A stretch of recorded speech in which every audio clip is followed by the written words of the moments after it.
Punta muna tayo dito mga tol sa ano, likod bahay. Para matulog kung anak natin. Nagkamalo na.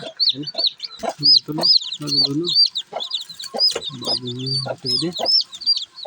Saka dito. Ayan o. Napisa na yung ano natin. Anak ng inahin. Ligim ko. Sarap ka. Kuring-guro na yan. Yung kayo.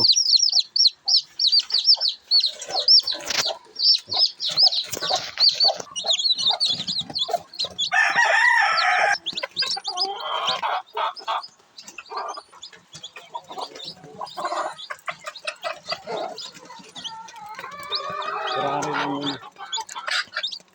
Ang tubig natin.